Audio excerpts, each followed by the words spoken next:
Celebrate Jubilee Year 2025 Pilgrims of Hope. Veritas 846 Kapanalig, reaching Mega Manila to the World Wide Web.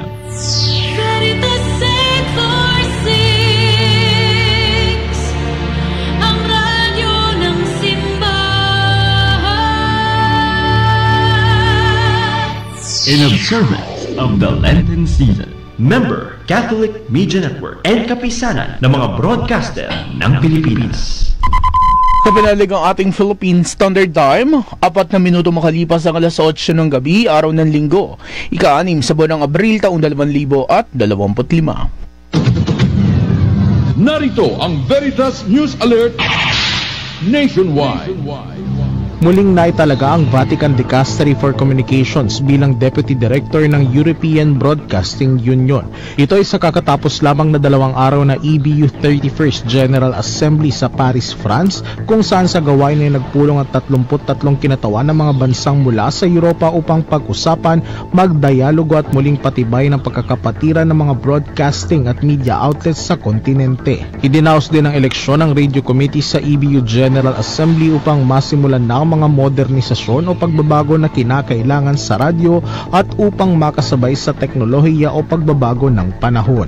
Natalakay din sa pagtitipon ng kinakailangang pagbabago o pagsabay ng mga programa para sa general at target audience ng mga broadcasting companies at higit na kinakailangang wastong paggamit ng Artificial Intelligence o AI. Ang EBU ay tinatag noong 1950s. Nagsimula ito bilang International Broadcasting Union o IBU noong 1925 sa Geneva na may layuning isulong ang pagkakaisa ng hanay ng mga mamamahayag sa Europa. Magbabalik ang mga balita mamayang alas 9 ng gabi. Ako ang inyong kapanalig Jeremiah Figarola, sumainyo ang katotohanan. Abangang muli ang Veritas News Alert Nationwide. Thy word is a lamp unto my feet and a light unto my path. Ang Biblia ngayon. Isang pastoral na pag-aaral tungkol sa nilalaman ng banal na kasulatan, tutugon sa mga usaping kinakaharap natin ngayon, batay sa katotohanan, lapat sa karanasan. Tuwing linggo, alas 8 hanggang alas 9 ng gabi, dito lamang sa Veritas 846, ang radyo totoo. Hatid sa inyo ng Paulines ng Biblical Apostolate ng Archdiocese of Manila at ng Veritas 846. If today you hear the voice of the Lord, harden not your hearts. Ang Biblia ngayon. Makinig.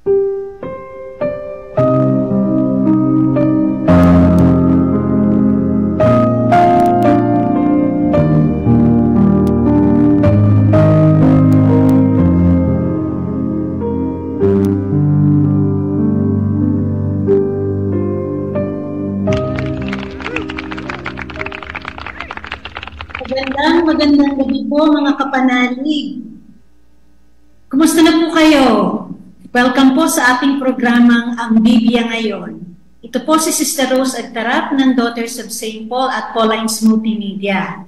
Ika-5 linggo na po ng Kwaresma at nalalapit na po ang mga mahal na araw. Domingo de Ramos na po sa susunod na linggo Kaya sa mga pagbasa po sa misa at liturhiya, binibigyan diin ang habag at awa ng Diyos.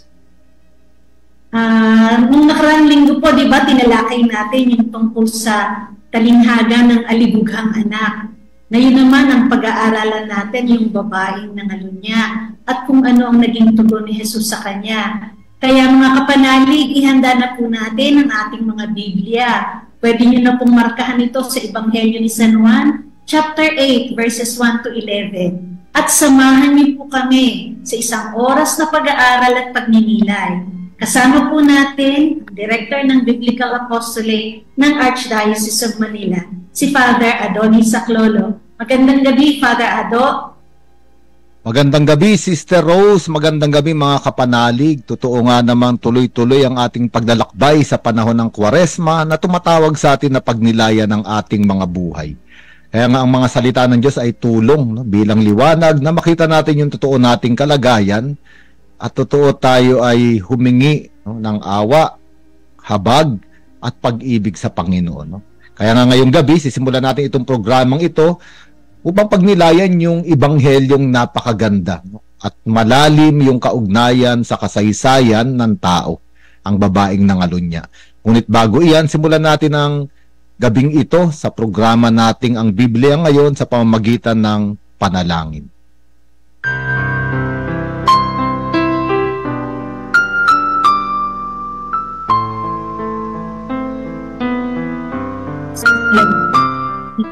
Ng Espiritu Santo. Amen.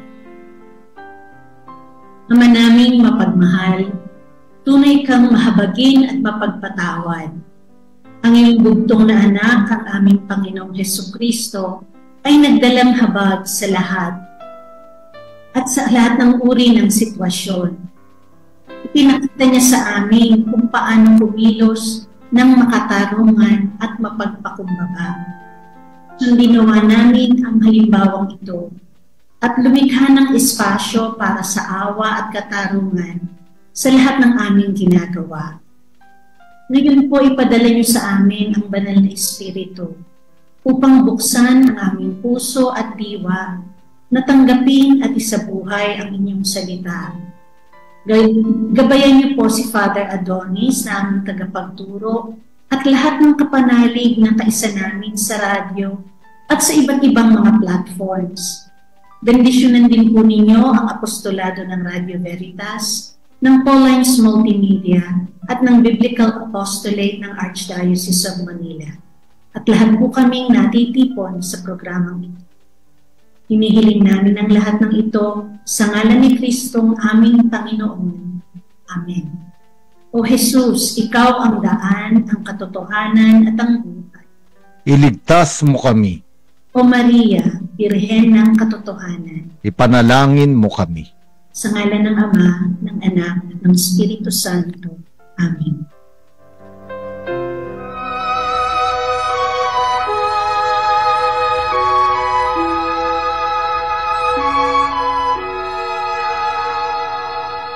He can turn the tides and calm the angry sea.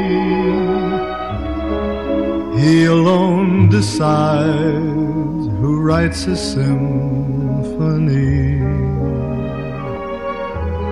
He lights every star that makes our darkness bright. He keeps watch all through each long and lonely night. He still finds the time to hear a child's first prayer, save her sinner call, and always find him there. Though it makes him sad to see the way we live, he'll always say, I forgive.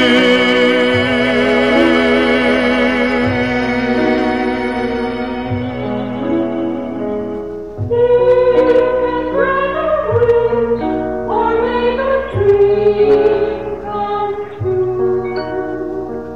He can make the clouds and turn the gray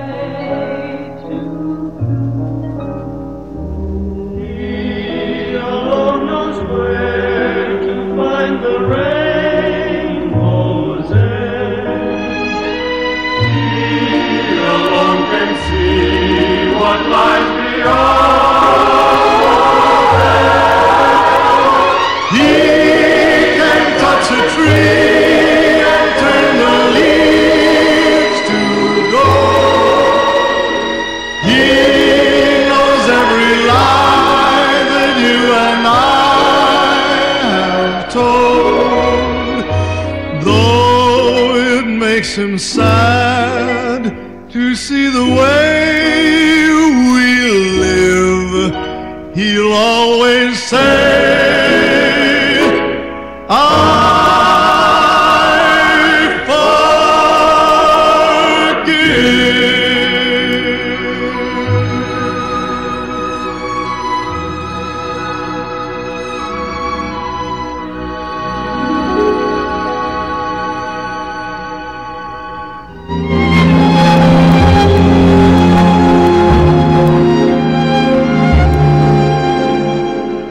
Natural na sarap, natural na sarap. Idaan sa daan, Idalite Herbal Tea na yan, Idalite Herbal Tea na yan. Ay, hirap gumalaw. Ay, napapasigaw. Daliri sa paa at kamay, sakit na, napapaan. Nandito ang Turmeric Plus, tunay kang walastik. Mahalagang paalala, ang Turmeric Plus ay hindi gamot at hindi dapat gamitin panggamot sa anumang uri ng sakit. Simbahan at Halalan 2025 Midterm Elections. One Godly Vote. Narito ang isang katangian ng mabuting servant leader. Conceptualization. May malinaw at konkretong programa at plataporma ng pamumuno. Nagsusulong ng mga proyekto at batas na magbibigay ng solusyon sa mga problema ng kanyang nasasakupan. Conceptualization. Yan ang isang katangian ng mabuting servant leader. Kaya sa darating na halalan, gawing sentro ang Diyos sa pagpili ng susunod na servant leader. One Godly Vote. The Veritas 846 Simbahan at Halalan 2025 Midterm Elections. Thy word is a lamp unto my feet and a light unto my path. Ang Biblia ngayon. Makinig. If today you hear the voice of the Lord, harden not your hearts.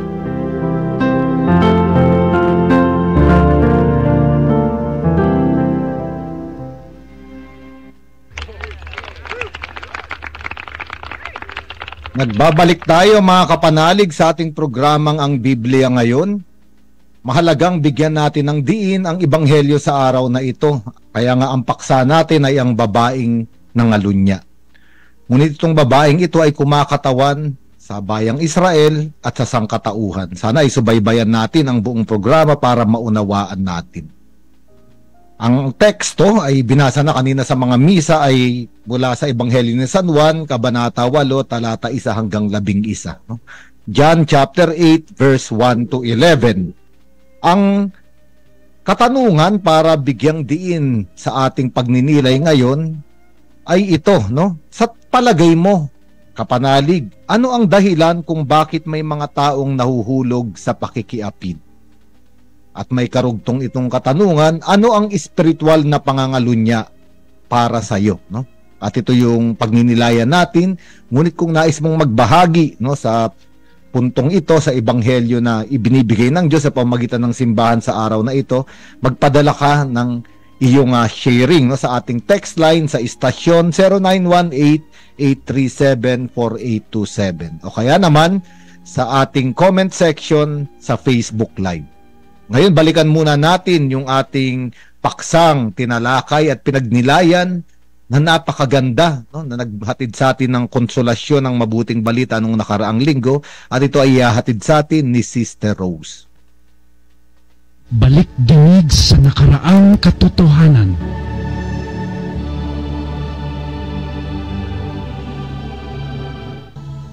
Tinalakay po ni Father Ado nung nakaraang linggo ang temang si Jesus ang alibughang anak.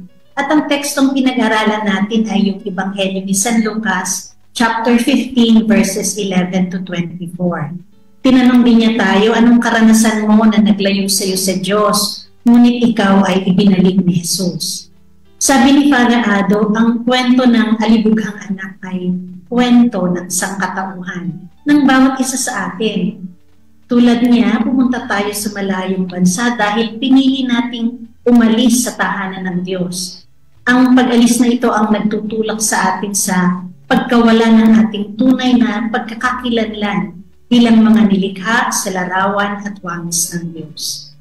Ang image ng anak na naglalakbay pabalik, ang diwa ng pilgrimage of hope, isang sinadyang pagbabalik sa Diyos. Ito yung teshuvah sa tradisyon ng mga Hudyo, na parehong panloob na pagbabago at pisikal na pagbabalik sa kabanalan. Kasama nito yung konkretong gawain ng pagbabayad sala, pagkakasundo at pagsasauli. Pinaliwanag din ni Father Ado yung simbolismo ng yung pinakamagandang damit, singsing, sandalyas na ibinigay sa alibughang pagbalik niya sa Ama. Pero hindi ko na po masasabi kasi medyo mahaba. Ang bilang konklusyon, sabi niya, yung pagbabalik niya tulad ng malaking iskandalo na nasaksihan ng komunidad nung umalis siya, hindi pribadong usapin.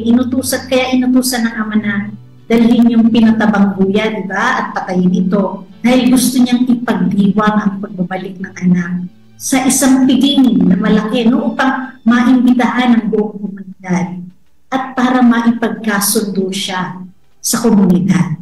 Sabi ni Father Ado, si Jesus daw ang alibughang anak. Kasi tulad ng alibugha, tayo rin ay hubad. Kinuha ni Jesus ang ating kahubaran sa kanyang sarili. Pinihisan niya tayo ng kanyang pagiging anak. Huminga siya ng kanyang huling hininga upang ibalik sa atin ang hininga ng Diyos, ang espiritu ng buhay. Binuhay niya tayo muli sa pagbibigay ng kanyang buhay. At hindi niya tayo pinababayaan. Wala siyang iniiwan at lahat tayo ay pinaging dapat niya sa walang kondisyong pag-ibig na ito. Ayan, di po ba napakaganda, no? Very, very consoling and comforting na meron tayong Panginoon na patuloy na nagmamahal, nagpapatawad, niyayakap tayo sa kanyang pagmamahal, sa pagmamahal ng Ama. Kaya kung gusto po ninyong marinig yung kabuuan ng episode ng Ang Biblia Ngayon, nung nakaraang linggo, available po ito sa Facebook pages ng DZRV 846 Veritas, ng Pauline's Multimedia PH, at ng Arkham Ministry ng Biblical Apostolate. Pakinggan na natin ngayon si Father Ado sa paksa ngayong gabi. Father? Salamat, Sister Rose, sa pagbabalik dinig natin sa napaka-tamis na pag-ibig ng Diyos sa pamamagitan ng talinghaga ng alibughang anak. Katotoo, mga kapanalig, merong pagkagutom ang tao na hindi pagkagutom na pisikal. At ito yung pagkagutom sa salita ng Diyos. Kaya nga sa pamamagitan ng simbahan, tayo ay binubusog ng salita ng Diyos. At isa itong programa nating Ang Biblia Ngayon na tumutulong, no? Kung gutom pa tayo sa salita ng Diyos, sa mga natanggap natin sa pagpapahayag sa banal na misa kahapon at kanina, parang bibigyan pa natin ng panghimagas, no, dito sa ating programang Ang Biblia Ngayon. Ngayon, pag-usapan na natin, mga kapanalig, itong babaeng nangalunya. No? Ang konteksto nitong John chapter 8 verses 1 to 11 ay mas malawak. No? Magsisimula ito sa John chapter 7 hanggang John chapter 10. No? Ang konteksto nito ay yung kapistahan ng mga tolda, no? The Feast of the Tabernacles. No? At ang kapistahan ng mga tolda ay 7 araw hanggang 8 araw pinagdiriwang ng mga Hudyo. At 2 ang mahalagang elemento sa kapistahan ng mga tolda, yung tubig at yung ilaw. No? Kaya nga pag mababasa natin sa chapter 7 ng Ebanghelyo ni San Juan, sinabi ni Jesucristo, no, ako ang tubig na nagbibigay ng buhay. No? Sabi niya na ang sino man tumanggap sa kanya ay bubukal itong tubig na ito. At pagkatapos nun, pumasok nga itong episode o itong tagpo patungkol sa babaeng nangalunya. Sa chapter 8 hanggang verses 1 to 11. Ngunit kung babasahin ninyo, mga kapanalig, ang inyong Biblia, yung immediate verse o yung susunod na talata pagkatapos ng verse 11, yung verse 12, nagpakilala si Jesucristo na ako ang ilaw ng sanlibutan. No, ang sino mang sumusunod sa akin ay hindi na maglalakad sa kadiliman. So ang ibig sabihin, sa panahon ng kapistahan ng mga tolda o the Feast of the Tabernacles, yung tubig mula sa Pool of Siloam ay binubuhos ng mga pari sa altar, no, sa templo. at nakasindi yung malalaking kandelabra. Ngunit sa ebanghelyong ito, para bang pinapakilala ni Jesucristo na ang kapistahan ng tolda ay hindi na yung templo. Sapagkat sinabi rin ni Jesus sa ebanghelyo ni San Juan chapter 2, wasakin niyo ang templong ito at ibabangon kong muli. Ang ibig sabihin, si Jesus na yung bagong templo at siya na yung kapistahan ng mga tolda. Sapagkat yung tolda, nung dumating sa lupang pangako, ito'y naging templo. At siya na rin yung tubig at liwanag. At ito ang konteksto nitong ating pagninilayang ebanghelyo. Sapagkat sa verse 53 ng chapter 7, bago mag chapter 8, dahil 7 araw nga, lahat sila ay umuwi. No, kaya nga sa verse 1 ng chapter 8, no, lahat ay nag-uwian. Dahil tapos na yung pagdiriwang sa araw na yon, ibig sabihin gabi na at madilim na. Kaya sila nag-uwian. At si Jesucristo ay pumunta ron sa bundok ng mga Olibo. Ang sabi, andun yung mga kaibigan niya, si Lazaro, si Marta at si Maria ng Betanya. Ang ibig sabihin, sa gitna ng dilim ng gabi ay nahuli ang isang babaeng nangangalunya. Kaya nga, yung oras ay hindi lamang dahil madilim ang gabi, kung hindi nilalarawan din yung buhay ng babae na nasa dilim. No? Sabi nga sa aklat ni Job, pagbabasahin natin, Job chapter 24 verses 13 to 17, yung mga taong nabubuhay sa kasalanan, kasama yung nangangalunya ay mga tao na nasa kadiliman, no? People of darkness. No? Kaya nga, napakaganda sapagkat itong babaeng galing sa dilim ay iniharap kay Jesucristo sa liwanag ng araw. No? Pumuputok na yung liwanag ng araw at doon iniharap kay Jesucristo itong babaeng nanggaling sa dilim. No? At alam na natin yung sinabi, no, na sa tingin mo, anong dapat gawin? Sapagkat sinabi sa aklat ni Moises, sa batas ni Moises ay binabato hanggang sa mamatay ang mga ganitong uri ng babae, ng tao na nangalunya. Hindi tumugon si Jesucristo, di ba mga kapanalig? Ngunit yumuko siya at nagsulat gamit ang kanyang daliri sa lupa. At pagkatapos nun, tumingin siya doon sa mga nais bumato dito sa babae at sinabi niya, sino sa inyo ang walang kasalanan? Siya ang maghagis ng unang bato. At yumuko sa uli, sa ikalawang ulit, nagsulat siya sa lupa. At napakaganda nito, sabi, walang nagawa yung mga nais bumato sa babae at umalis sila simula sa pinakamatanda. Ito yung tinatanong nga sa akin, Father, bakit yung matanda ang unang umalis? Bakit yung matanda ang unang umalis? Kung ang tanong ni Jesucristo kung sino ang walang kasalanan, bakit yung matanda ang unang umalis? Ang ibig sabihin, yung matanda ay may kasalanan. At baka mas marami siyang kasalanan kaya hindi niya maihagis ang bato. At totoo naman, kung ako, mga kapanalig, ako ay 51 years old na at meron akong kaibigan na 25 years old, kung itatanong ako, kahit pari ako, kung sinong mas makasalanan sa amin nung 25 years old na kaibigan ko, ako. Dahil mas matagal na akong nabubuhay dito sa mundo. At eto nga, no, minsan ito yung utak ng mundo, yung seniority na para bang yung mas matatanda ay mas mabubuti at mas magagaling. O hindi naman natin sinasabing hindi natin inaalis yung respeto sa kanila. Pero ang totoong matanda raw na may karunungan, no, alam niya na tumanda siya at may pinagkatandaan siya dahil inibig at pinatawad siya ng Diyos. Kaya nga hindi niya ginagamit yung kanyang pagiging matanda para husgahan yung mga bata. No? Ito raw yung nagiging dahilan, mga kapanalig, kung bakit maraming umaalis na kabataan sa mga parokya.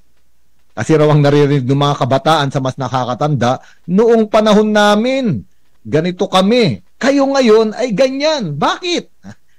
Siyempre, yung mga kabataan ay para bang pakiramdam nila napakasama nila sa harap ng mga mabubuting matanda. At tignan natin itong ebanghelyong ito, iniharap ni Jesucristo yung katotohanan. Pero mga kapanalig, gusto kong bigyan ng diin yung pangangalunya. Ang babaeng ito ay hindi lang nangalunya sa kanyang sarili, kung hindi nilalarawan niya rin yung bayang Israel at ang sangkatauhan. Dahil sa lumang tipan, kung babasahin natin ayon sa mga propeta, ang bayang Israel ay pinakasalan ng Diyos. No? Sabi nga sa Jeremiah chapter 31 verse 32, nung inilabas daw ng Diyos ang bayang Israel sa Ehipto, ayun din yung panahon na pinakasalan niya at ginawang asawa ang bayang Israel. Pag binasa pa natin sa Isaiah chapter 54 verses 5 to 6, sabi roon, sapagkat ang lumalang sa iyo ay ang asawa mo. Your maker is your husband. At makikita natin sa iba't ibang bahagi ng lumang tipan, halimbawa Ezekiel sa chapter 16, yung bayang Israel ay katulad nung batang babae na marumi at pinulot at inalagaan ng Diyos hanggang dumating na yung panahon ng kasalan. Kaya nga, para sa mga propeta, yung pakikipagtipan ng Diyos sa bayang Israel ay katulad ng kasal. Sabi ng Diyos, di ba? Ako ang iyong Diyos, ikaw ang aking bayan. Ibig sabihin, bahagi na ako ng buhay mo at bahagi ka ng buhay ko. Iisa tayo. Kaya naman, ang mga propeta rin na nagsabi, noong nagtaksil ang bayang Israel sa Diyos at sumamba sa ibang Diyos-Diyosan, ang sabi nga sa lumang tipan, yung mga Diyos-Diyosan ay other lovers, mga ibang mangingibig. Ngayon, nung sumamba sila sa mga Baal, tinawag ang bayang Israel na babaeng nangangalunya. Nagtaksil sa pag-ibig sa Diyos, sa pag-ibig ng Diyos at nagmahal ng iba. Kaya nga maunawaan natin itong talinghagang ito o itong tagpong ito sa Ebanghelyo ni San Juan ay nasa karanasan na ng bayang Israel, sa lumang tipan pa lamang. At magtataka tayo sa bagong tipan, ilang ulit na si Jesucristo ay nagsalita, halimbawa sa Matthew chapter 12 verse 39, humihingi sa kanya ng himala ang mga tao. Sabi ni Jesus, pervert and adulterous generation. Sabi ni Jesus, isang masama at nangangalunyang henerasyon. Walang ibibigay sa inyong tanda kung hindi ang tanda ni Jonas. Sinabi rin ni Jesucristo na yung mga tao sa paligid niya, yung Israel nung panahon ni Jesucristo, ay masama at nangangalunya. At ito nga yung pagpapatuloy nating pagninilayan, mga minamahal na kapanalig, sa ating pagbabalik, at sana magpadala kayo ng inyong sharing o pagninilay sa ating topic ngayon o paksa. Ano ba sa palagay mo ang nagtutulak o nagiging dahilan bakit ang isang tao ay nahuhulog sa pakikiapid? At para sa iyo, ano ang spiritual na pangangalunya? Padala niyo po sa ating text line 0918-837-4827 o kaya naman sa comment section ng ating Facebook Live.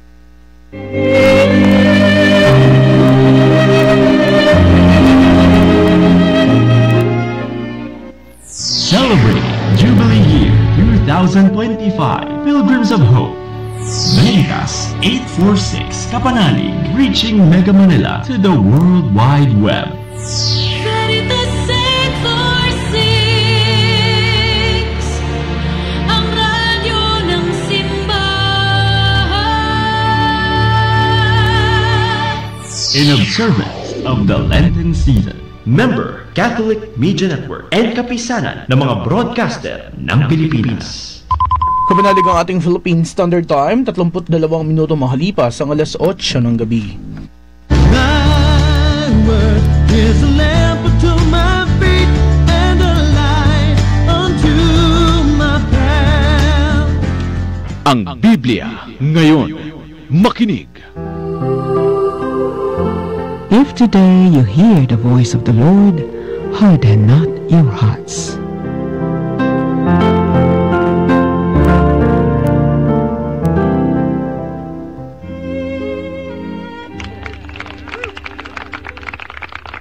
Nagbabalik tayo mga kapanalig, Sister Rose, sa ating pinagninilayan na napakagandang tagpo sa mabuting balita. Kaya nga pinag-uusapan natin na sa lumang tipan ang pagsamba sa ibang Diyos ay pangangalunya. Kaya nga nung tinawag ng Diyos si Propeta Oseas, sabi ng Diyos, di ba? Pakasalan mo ang isang babaeng mahalay na magiging taksil. Sapagkat ganito ang aking bayang Israel na nagtaksil sa akin. At napakaganda nito. At ano ba ang pinagtaksilan?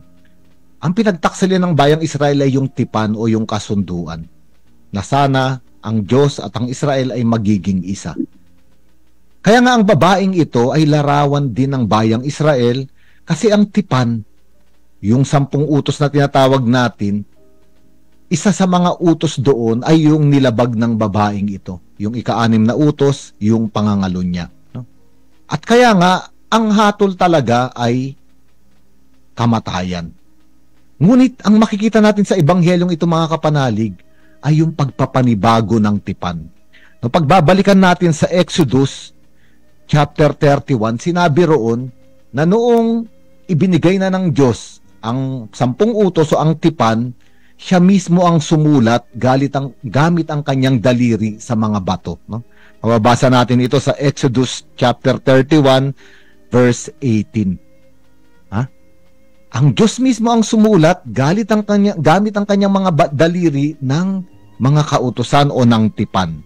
At alam naman natin, habang sinusulat ng Diyos, habang si Moises nasa taas ng bundok ng Sinai, yung bayang Israel ay sumasamba sa ginintuang guya sa isang Diyos-Diyosan. Anong ibig sabihin? Nangangalunya na.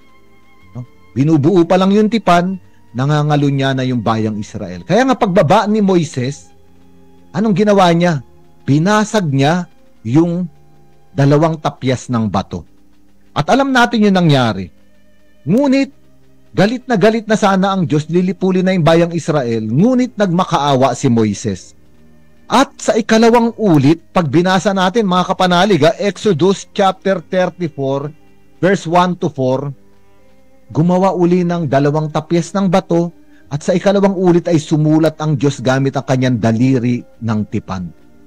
Maunawaan natin bakit binigyan diin sa Ebanghelyong ito na 2 ulit yumuko si Jesucristo at 2 ulit sumulat sa lupa. Sapagkat alam niya na ang babaeng ito ay lumabag sa tipan.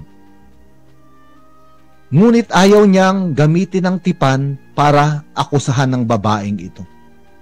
Kaya nga kailangan pagpanibaguhin ang tipan kung paanong nangyari sa aklat ng Exodus.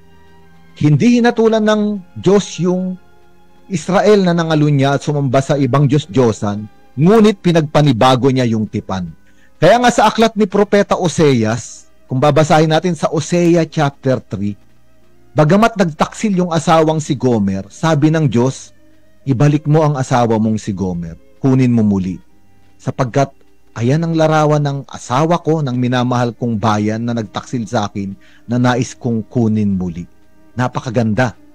Ngayon, meron pang ibang detalye sa Ebanghelyong ito, yung pagsulat sa lupa. Yung lupa, ito ay Adam, no? Adam, no? At dito nagmula ang tao.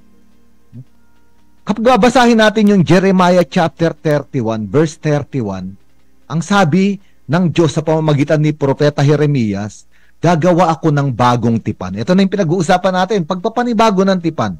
Gagawa ako ng bagong tipan, ngunit hindi na isusulat sa bato. Isusulat na sa puso. Ngayon makikita natin na si Jesucristo ay sumusulat sa lupa. Marami nang nagbigay ng interpretasyon kung ano yung sinulat niya, pero hindi naman talaga natin alam. Ang malinaw, 2 ulit siyang nagsulat sa lupa at gamit ang kanyang daliri. Sapagkat ang malaking kahulugan ay nais pagpanibaguhin ng Diyos yung nawasak na tipan. Pangalawang detalye ay yung pagyuko ni Jesucristo. Yung babae ay sadsad at lugmok sa kasalanan. Hindi tumayo si Jesucristo na para bang mas mataas siya at mas magaling sa babae. Siya ay yumuko. Ang ibig sabihin, ito na yung misyon ng ating Panginoon. Kailangan niyang kunin yung sitwasyon at kalagayan ng tao. Sabi nga sa aklat, sa sulat ni San Pablo sa mga taga-Pilipos, chapter 2, diba? Iniwan niya yung kanyang pagka-Diyos at bumaba siya. Hindi lang bilang tao, kung hindi alipin. Yumuko ang Diyos para pagpanibaguhin ang tipan sa tao. Ngayon, kung tatanungin natin, ang pangangalunya, maaaring pangangalunyang pisikal na totoong mabigat na kasalanan. Ngunit dahil pinag-uusapan na nga natin maari ring pangangalunyang espiritual. Kapag ka nagtaksil tayo sa pag-ibig ng Diyos, sa pag-ibig sa Diyos dahil may iba tayong inibig. Mabigat pa nga yung sinabi ni Hesukristo sa Sermon sa Bundok. Magtumingin ka ng may kahalayan sa isang tao, sa isang babae, nangalunya ka na sa puso mo. Kaya nga, kung lambat itong ebanghelyong ito, lahat tayo ay malalambat, mga kapanalig. Sa isang bahagi ng ating buhay, maaring nagkaroon tayo ng kasalanan ng pangangalunyang espiritual. Ngunit napakaganda ng ebanghelyong ito dahil hindi naman gustong gamitin ni Jesucristo yung tipan, yung kautusan para akusahan tayo. Gusto niyang isulat muli, pero isang tipan na nakasulat na sana sa puso natin. Ang huli na gusto kong bigyan ng diin ay yung paggamit ng daliri. Kasi ang lupa, ito yung larawan ng tao at dito tayo nilikha ng Diyos. Pero kapag kagagawa ka ng mga bagay, di ba mga kapanalig, gagamit mo ang iyong kamay. Halimbawa, gagawa ka ng palayok, gamit mo ang iyong kamay. Lupa, haluan mo ng tubig, gagawa ka ng palayok. Pero kapag gusto mo ng gawan ng napakagandang sining o dekorasyon o disenyo yung ginagawa mo, hindi na maaaring gamitin lamang ang kamay, kundi gamitin ang daliri. Ang ibig sabihin, hindi lang nais gumawa ng Diyos ng bagong tipan sa nagkasalang babaeng ito sa bayang Israel o sa atin man. Ngunit gusto niyang lumikha ng isang napakagandang sining. At ang sining na ito, ang disenyo na ito, ay ang kasaysayan ng pagliligtas sa atin. Kaya nga kung titignan natin yung ating buhay, minsan hindi natin maisip, maubos maisip, nangyari ito sa buhay ko pero hanggang ngayon, nandito pa rin ako at minamahal ako ng Diyos. That is the art of God's love. Disenyo ng kanyang mga daliri. Ngayon, mga kapanalig, sinasabi ko nga, si Jesucristo ang liwanag, sa harapan niya ay yung babaeng nanggaling sa dilim. Ang liwanag ng Diyos ay hindi liwanag para akusahan ng ating kadiliman. Ang liwanag ng Diyos ay hindi para bigyang diin kung saan tayo nanggaling. Sapagkat ang liwanag ng Diyos, hindi ito yung liwanag ng parang mga, alam nyo yung mga palabas, mga kapanalig, di ba, yung mga pulis, no, na pupunta sa isang madilim na lugar dahil doon nagtatago yung mga kriminal at meron silang may dala silang malakas na spotlight para liwanagan at hulihin yung mga nasa dilim. Yung kasalanang ginagawa at krimen na ginagawa nila sa dilim. Hindi ito ang liwanag ng Diyos. Ang liwanag ng Diyos ay hindi para hulihin tayo sa ating mga kadiliman at kasalanan. Akusahan at gabinig ebidensya laban sa atin. Kasi alam na ng Diyos kung sino tayo. Kilala niya na tayo. Pero ang liwanag ng Diyos ay liwanag ng pag-ibig. Hindi kinukundina yung mga nasa dilim, kung hindi tinatawag yung mga nasa dilim. Itinuturo yung daan palabas. Kaya nga mga kapanalig, napakagandang pagnilaya nito sapagkat ngayon ay 5 linggo ng Kwaresma. At mauunawaan natin bakit ba kailangang magdusa ng Panginoon? Bakit niya kailangang ipako sa krus? Bakit kailangan niyang mamatay at ilibing? Dahil ang Diyos ay yumuko para likhain muli ang tao. Kaya hinawakan niya gamit ang kanyang daliri ang lupa. At ito'y mabuting balita para sa ating lahat. Para likhain tayo. Parang sinasabi ng Diyos sa atin, no? Parang sinasabi sa atin ng Diyos na, ano man ang sitwasyon mo ngayon, kapanalig, wasak ka ba? Nasa dilim? Malayo? Ayaw lumabas sa liwanag? Huwag kang matakot, lumabas ka. Dahil nandito yung isang Diyos, no, na nais tayong likhaing muli. Totoo, mabigat ang kasalanan ng pakikiapid. Mabigat din yung kasalanan ng espiritual na pangangalunya at pagsamba sa iba't Diyos-Diyosan. At talagang kamatayan ang konsekwensya ng kasalanan. The wages of sin is death, sabi ni San Pablo. Pero para bang itong ating Panginoon, ayaw tayong wasakin. Ayaw ihatol yung kamatayan sa atin. Diba sabi niya nga, may nagparusa ba sa'yo? Tinanong niya yung babae. Ang sabi ng babae, wala po. Hindi rin kita parurusahan. At ang tanong dito, asan yung hustisya ng Diyos? Asan yung katarungan ng Diyos? Bakit ayaw parusahan yung nagkamali? Di ba ang Diyos ay makatarungan? Oo, mga kapanalig, makatarungan ng Diyos. Pero ang Diyos din ay pag-ibig. Kaya para maganap ang hustisya at pag-ibig, yung parusa para sa babae ay kinuha ni Jesucristo sa kanyang katawan. Yung parusa para sa atin ay kinuha ni Jesucristo sa krus. Kung babasahin ninyo mga kapanalig yung buong chapter 8 ng Gospel of John, may tagpo roon na yung mga tao ay kumuha ng bato para si Jesus na ang batuhin. Napakagandang pagnilaya, no? Yung mga tao rito sa tagpong ito, sa harap ng babaeng nangangalunya, ibinaba nila yung kanilang mga bato. Pero dumating yung oras na si Jesucristo na ang babatuhin at papatayin. Napaka lalim na misteryo ng pag-ibig ng Diyos dahil binibigyan tayo ng pagkakataon. Sa ikalawang ulit na kanyang pagsulat sa lupa ay pinagpapanibago niya ang tipan. Nais niya tayong muling likhain. Para sa Diyos, palaging may bagong simula. No? Kaya nga sinabi niya sa babae, pumayo ka. Magsimulang muli. Huwag ka nang magkasala. No? Kaya nga mga kapanalig, magpadala sana kayo ng inyong mga sharing mamaya, no, sa ating paksa ngayon, sa ating text line 0918-837-4827 o kaya naman sa comment section ng ating Facebook Live.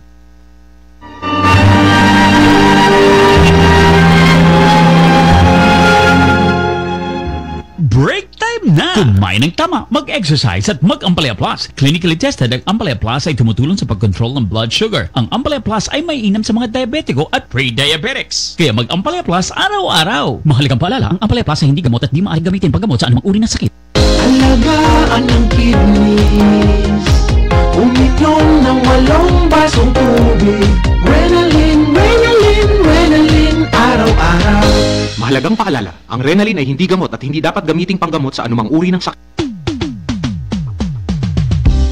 Ako ang inyong kapanalig, Cardinal Jose Advincula Didi mula sa Archdiocese of Manila. Ugaliin ang pakikinig sa inyong kapanalig na himpilan, Veritas 846, ang radyo ng simbahan na siyang nagbibigay ng gabay sa inyo para sa inyong espiritual na pamumuhay na maghahatid ng mabuting balita, musika, impormasyon at iba pa.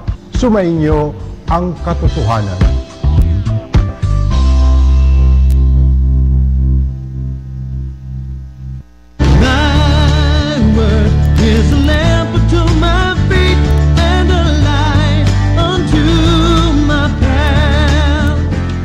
Ang Biblia ngayon.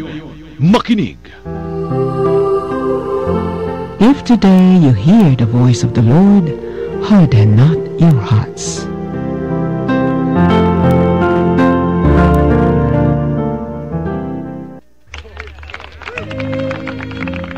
Mga kapanalig, nasa huling segment na tayo, bahagi ng ating programa. Kaya ngayon, panahon ng pagbabahaginan, babasahin namin ang inyong mga nagbahagi. Ngunit bago yung pakinggan natin si Sister Rose sa kanyang pagninilay dito sa ebanghelyong ito ng babaeng nangalunya. Sister Rose. Father, isa sa mga tanong ko nung pinaninilayan ko to, no, yung sabi na yumuko si Jesus. No? At yun nga sabi mo, nagsulat ng 2. Parang ngayon ko lang na sa Ebanghelyo, parang ngayon lang ko nabasa yun na yumuko si Jesus. Tapos yumuko pa siya, yun nga sabi mo, di ba, na kaharap niya yung babae. Di ba, nung nakaraang linggo, sinabi mo din yun na pag yung babae, hindi, pag nagbigay ng testimony, di ba, hindi masyadong pinaniniwalaan yung babae kasi second-class citizen siya sa panahon ni Jesus. So yung pagyuko ni Jesus, talagang pagpapakumbaba, no? Tapos, makasalanan yung babae kasi caught in the act. Ang tanong ko lang, bakit siya lang? Di ba dun sa hindi na, sabi mo nga, hindi naman pwedeng siya lang mag-isa ang magkasala. Nasaan yung lalaki? Bakit hindi siya kasama? Di ba sa sa lumang tipan, sa kautusan, parehong parurusahan yung babae at saka yung lalaki. So yun yung mga tanong ko. Tapos, ang naisip ko lang na lahat naman talaga tayo makasalanan. Pero pinakita ni Jesus na hindi niya tayo hinahatulan. At yun din yung sinabi, di ba, ni San Pablo sa sulat niya sa mga taga-Romano. There is no condemnation for those who are in Christ. Na sabi mo nga, di ba, meron namang hustisya, pero ang hustisya ng Panginoon ay pagmamahal. So, nakakaantig talaga ng puso itong kwento na to. Kung yung last week ay talinhaga, talagang kwento lang, ito actual na tao na nagkasala, pero hindi pa rin siya pinarusahan ng Panginoon. At saka kinausap siya, di ba? One-on-one. Tinanong siya kung mayroon bang bumato sa iyo o mayroon bang bumato sa iyo. Wala. So, yung personal na pakikipag-ugnayan ng Panginoon sa atin, talagang hindi niya tayo pababayaan, bababa siya, uupo siya, kung nasaan tayo, yuyuko siya, kung nasaan tayo, para lang ibalik niya tayo sa Kanya. So, yun ay paanyaya sa akin na maging compassionate din sa iba kasi madalas ay iba hindi maaalis yung magalit, mainis kapag nakikita mo nagkakamali ang tao. Pero sa Panginoon, makasalanan man ako, oo, hindi niya ako hinahatulan. Lagi niya akong bibigyan ng pagkakataon magbalik loob at sasabihan, huwag ka nang magkasalang muli. Kaya mga kapanalig, panahon po ng Kwaresma, kaunting na lang, 1 linggo na lang, 2 linggo bago mag-Easter, samantalahin na po natin ang pagkakataon. Ito po ang sinasabi ng hinihintay ko kayo, magbalik loob na kayo. Yan lang po, Father.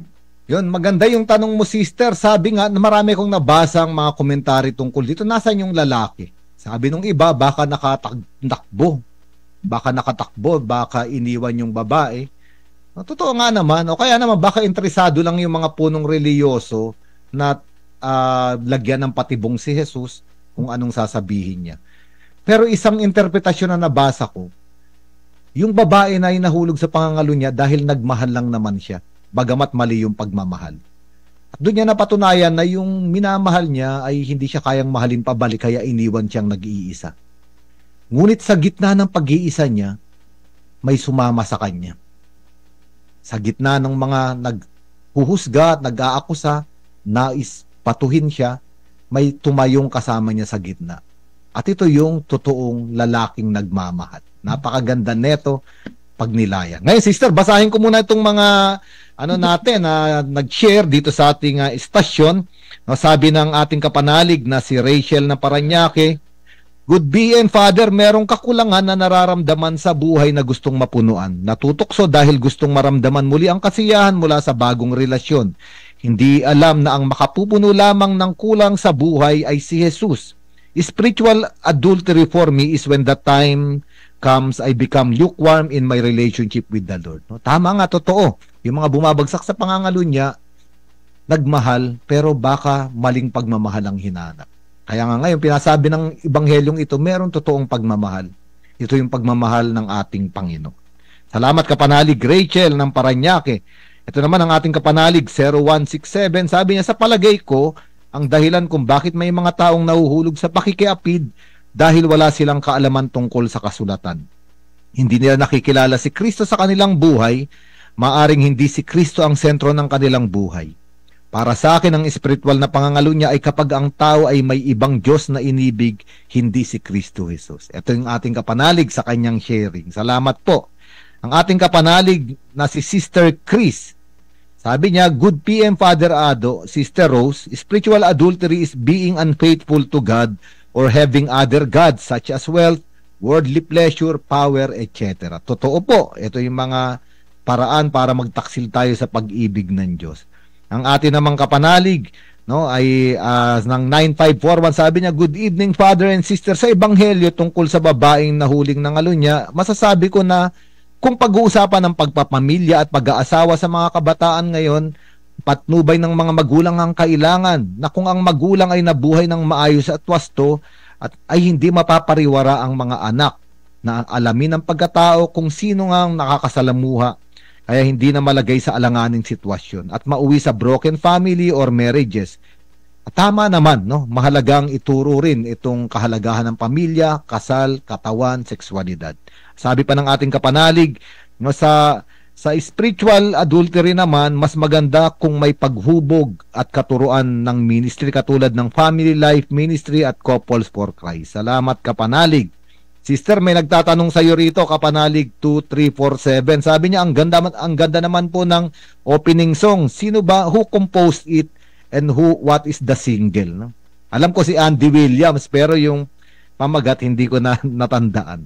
Ito pa ang ating kapanalig, si Kuya Kid sa Santo Niño, Claridel, Bulacan. Sabi niya, magandang gabi Sister, Father Adonis at mga kapanalig sa Veritas 846. Pakisama po sa misa at mga prayers, Joe Manahan, good health, peace of mind, and financial blessings. Maraming salamat po. Papanalangin po namin. Ngayon ang ating kapanalig na si Mrs. Elizabeth Marsan, sabi niya, God bless, shalom. Please pray for the Marsan families. Sister, meron ba dyan sa ating comment section ng Facebook Live? Meron po. Sabi ni kapanalig Joy Martinez Dueñas, mas lalo pong na-realize ko sa pamamagitan ng ebanghelyo sa linggong ito na di marapat ang death penalty, sapagkat kahit kamatayan ang katumbas ng kasalanan ng babae, di ito inalaw ng Panginoon na hatulan ito, pagkos ang walang hanggang awa ng Diyos ang siyang nanaig. Yan. So, salamat po, kapanalig Joy. Sabi naman ni kapanalig Grace Ann Teles, ang ebanghelyong ito ay konkretong naganap sa buhay ko. Taong 2006, ako ay nasa sitwasyon ng pisikal na pakikiapid. Nakita ni Jesus ang aking paghihirap at totoong pagkawasak at malayong-malayo sa Diyos. Inakay ako ng Diyos patungo sa kanyang liwanag sa pamamagitan ng isang evangelization ng simbahan. Ang lakas ni Jesus, ang kanyang awa at pag-ibig ang nag-alis sa akin sa kadiliman. Totoong si Jesucristo ang nagmamahal sa akin. At salamat sa Diyos sapagat si Father Adonis ang isa sa mga propetang ipinadala ng Diyos sa akin upang ilabas ako sa dilim tungo sa liwanag ng katotohanan. Salamat sa Diyos. Ayan, maraming salamat kapanalig Grace Ann. Yung kanina Father nagtanong ng kanta. Ang title po nung kanta ay He. He. He, yun lang. He can turn the tides. At si Andy Williams yung kumanta, pero marami pa rin po ibang mga kumanta. Na ano po ito, isa po itong lumang kanta ng 1950s pa. Pero habang nagdadasal kasi ako yun yung pumasok, sabi ko maganda yun, no? Na kahit ano pa yung gawin natin, He will always forgive. Ayun. Meron pa pong mga pagbati naman dito sa atin. Si Remles Chow from Malabon. Grace Dakanay, please pray for us. Si Catherine Tolentino Tahima, nagpadala ng stars. Paz Kadid, nanonood. Kasama natin siya. Si Felix Reyes, Joan Pacanza, Shoni Hapson Ramos, Benedict Sister Paglinawan, Darwin Tamayo, Maria Mercy Dominguez, Aster Candano Forlaje from Valenzuela, Lilia Mercene, Annalisa Puno, Tesay Espina, Baby Ros Macalino, Lynn Mateo, Bok Valbuena, Rochelle Gabrino, Tessie Tuazon, Candida Cruz, bumabate, Nia Branzuela, Josephine Flores from San Jose del Monte, Bulacan, Christ the King Parish, Evelyn Agoho, Loretta Nieto Acupang, Lilia Mercene, Nelson Santos Binuya, Romeo Ibanez, Larry Pinili, Catherine Tolentino Tahima, Sita Bunad, Bongbong Limpueco, Ifriazon Marvic, Cynthia Orozco, Tanaka Ann, Anthony Mercader Papelieras, si Ami Tolentino, Maria Socorro de la Rama, Lita David, Ming Dagarag. Yun po, ayan.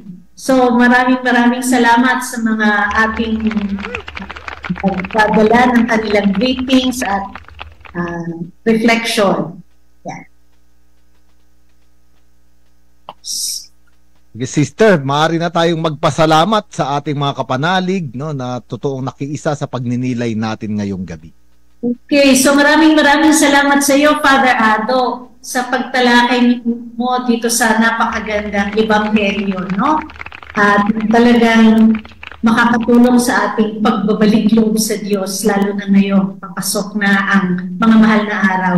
Salamat sa mga faithful followers, mga kapanalig, sa nagpadala ng comments, tanong at kahilingan. Pagbati po sa inyong lahat. Nakikiisa kami sa inyo ngayong gabi at inaasahan kong makakasama kayong muli sa susunod na linggo dito sa ating programa Ang Biblia Ngayon. Sa ngalan po ng co-pilot natin sa studio ng Veritas 846, kay Kenneth Corbillan, ating PA, at kay Kuya Enteng Samaniego sa technical side. Ito po si Sister Rose Altarap ng Lodi Sexto at Pollens Multimedia na nagpapasalamat sa inyong pagsama sa amin ngayong gabi. Pasalamatan natin ang Panginoon at lahat ng kanyang biyaya. Hingin natin ang bendisyon niya mula kay Father Ado. Sumainyo ang Panginoon. At sumainyo. Pagpalain kayong lahat, gayon din ang inyong mga pinakamamahal sa buhay ng ating makapangyarihan at mapagmahal na Panginoon, Diyos, Ama, Anak at Espiritu Santo. Amen. Mayo kayong taglay ang napakalalim na pag-ibig ng Diyos sa inyong buhay. Salamat sa Diyos. Sumainyo ang katotohanan.